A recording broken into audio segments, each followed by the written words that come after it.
윤석열이 계엄령을 선포한 이후에 부동산 시장이 엉망이 되어버렸습니다. 사는 것도 파는 것도 얼어붙는 부동산 시장에 이 임시수업 간판이 내걸렸다라고 봐야 되는 거죠. 앞으로 우리가 보게 될, 경험하게 될 부동산 시장의 이 분위기는 어떨까요? 그냥 아무도 없다. 사러 오는 놈도 팔겠다고 나서는 놈도 없는 그런 되게 지지부진한 분위기가 지속될 거다라고 봐야 되겠습니다. 부동산이라고 하는 것은 이 경제적인 분위기를 많이 타는 것 같습니다. 근데 지금의 상황을 내다보면 이 대통령이라고 하는 작자가 이 스스로가 리스크가 되어서 시장에 폭탄을 터뜨려 버렸죠. 그러다 보니 더욱더 엉망이 되었다라고 봐야 될 것 같습니다. 희망이나 기대나 이 가능성 자체가 실종이 됐다라고 봐야죠. 이러한 짓거리들을 벌이는 게 그네들이기 때문에 앞으로 우리는 좀 더 숨죽이고 지켜보고 앞으로 상황이 어떻게 흘러가는지도 좀 잘 살펴봐야 될 것 같습니다. 사실상 지금 윤석열은 이 전국을 이끌어 나갈 그 대통령의 리더십을 실종했습니다. 그리고 여당인 국민의힘도 마찬가지입니다. 지금 뭐 명태균 관련해서 추경호 원내대표 20억 해먹었다라는 이야기, 오세훈 시장 해먹었던 거, 뭐 여러 가지들이 지금 터져 나오고 있어서 국민의힘은 지금 총체적인 위기 앞에 놓여 있죠. 왜 뜬금없는 경제 얘기를 하냐라고 할 수 있지만, 그러한 이 정부와 여당의 이 혼란은 우리네 경제 사회의 혼란으로 그대로 이어지기 때문입니다. 그들이 망쳐놓은 이 지금의 이 혼란과 어수선함이 우리네 부동산 시장에 미치는 악영향이 꽤나 크다라고 봐야 되겠습니다. 최소 몇 년간은 이 혼돈 속에 지내게 될 것 같습니다. 그리고 저 윤석열의 이 식물 인간의 모습이 2025년 상반기에 또 계속될 것이고, 그러면 2025년 상반기에 잠시 이 부동산 관련한 이 대출 여력이 좀 풀릴 텐데, 그 기간에 또 언론들이 또 다시 펌프질 해가지고 집사라고 떠들어댈 텐데, 아무래도 그러기에는 이 윤석열 대통령 탄핵 정부, 이 혼란스러운 이런 것들이 쉽게 그렇게 분위기를 몰고 가게 못할 것 같다라는 겁니다. 결국은 부동산 시장에서 펌프질 하려고 해도, 분위기를 만들어내려 해도 사람들의 마음이 꿈쩍하지 않을 거다라는 겁니다. 이게 뭘 의미하는 거겠습니까? 앞으로 대한민국의 많은 사람들이 먹고 사는 거 말고 나머지에 대한 관심을 거의 꺼버리겠구나 라는 거죠. 더 우려스럽고 더 염려스러운 생각들을 많이 하며 살 것 같습니다.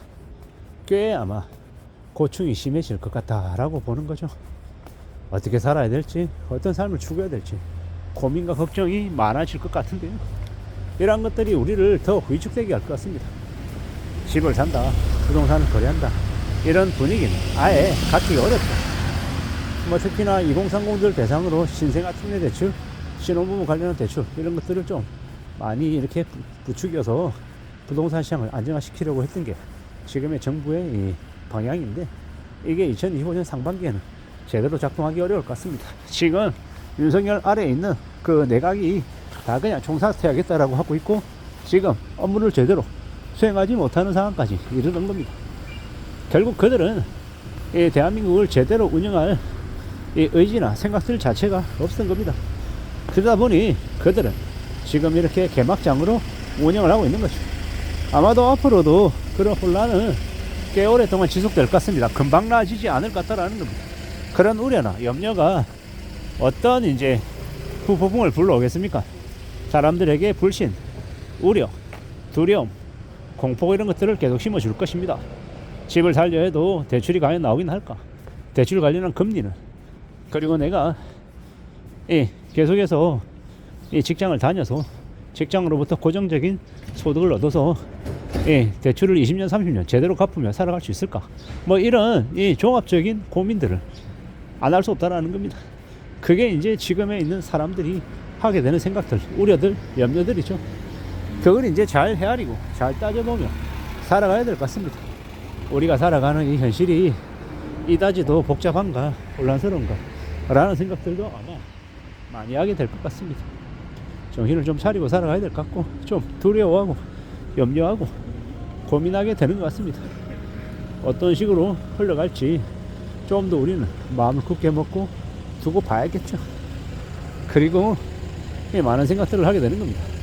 부동산 시장에 더 이상의 이 유동성 확보도 어려울 것 같고, 새로운 호재나 분위기를 몰이를 하는 것도 안 쉬울 것 같다라는 생각이 든다라는 겁니다.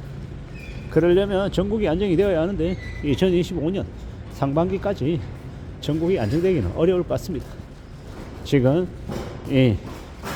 뭡니까 그 탄핵 정국에 탄핵을 동의하여서 승인이 될지 아닐지도 되게 불투명한 상황이죠. 근데 이러한 상황들이 계속 불투명하면 대한민국의 경제나 정치나 사회의 혼란은 사라질 수 없을 것 같습니다. 이런 혼란스러운 상황들을 계속 두고 보고 지켜봐야 될 것 같으며 또 우리는 어떻게 또 헤쳐나갈지를 또 강구해야 될 것 같습니다. 험한 시대를 살아가고 있는 건 부인할 수 없는 사실인 것 같습니다. 이런 시국에 이제 사람들이 당분간은 최소 몇 년간은 부동산 관련한 관심이 많이 사라질 것 같습니다. 부동산에 대한 관심이 많이 사라지면 어떻게 되겠습니까? 사람들은 그저 잊어버리고 다른 생각을 하고 또 오직 먹고 사는 생활, 생계, 일상에 대해 더욱 집중하게 될 것 같습니다. 그런 생각들이, 그런 삶의 모습들이 우리를 좀 더 이제 우리의 삶의 영역들을 좀 더 좁히지 않을까라는 생각도 하는 거죠. 부동산을 매입하고 좀 더 넓은 집으로 이사를 가고 자산 증식에 대한 기대감을 갖고 이런 것들은 유동성이 충분히 공급될 때 그리고 나의 상황이 꽤나 좋을 때 가능한 얘기 같습니다. 지금처럼 회사에서 언제 잘릴지 모르고 나라가 언제 계엄령이 또 내려져서 국지전이 발생해서 나라의 혼란이 닥칠지 모르고 2025년 계속된 이 대통령 리스크로 인한 한국의 경제가 더욱더 이제 악화되는 이 시점에 쉽게 수월하게 내가 집을 사겠다라는 결정을 하기 어렵다라는 겁니다. 그런 두려움, 그런 염려, 그런 공포가 우리들을 이제 위축되게 만들고 있기 때문에 좀 더 조심하고 좀 더 냉정히 되돌아봐야 될 것 같다라는 겁니다. 산다라는 게 참 쉽지 않구나 라는 생각을 하고 있고요. 좀 더 조심하고 좀 더 대비하고 좀 더 천천히 지켜보고 둘러보며 하나씩 둘씩 결정할 생각을 하는 게 좋을 것 같습니다. 그런 결정과 그런 각오가 우리의 삶을 그래도 지켜주는 게 아닐까라고 생각하는 거죠. 참 쉽지 않은 삶이 지금이구나 라고 생각합니다. 좀 너무 충격적이고 너무 놀라운 거죠. 계엄령이라고 하는 게 그렇게 순식간에 선포가 될지 누가 알았겠습니까? 그로 인한 충격은 전부 다 온전히 국민의 몫인가 봅니다. 나라의 대통령이 하루빨리 내려가야 그래야 사람들의 이 불안과 공포가 조금이라도 줄어들 것 같다라는 생각을 해봅니다. 참 어처구니 없는 게 지금의 시대가 아닌가라고 생각합니다. 이상입니다.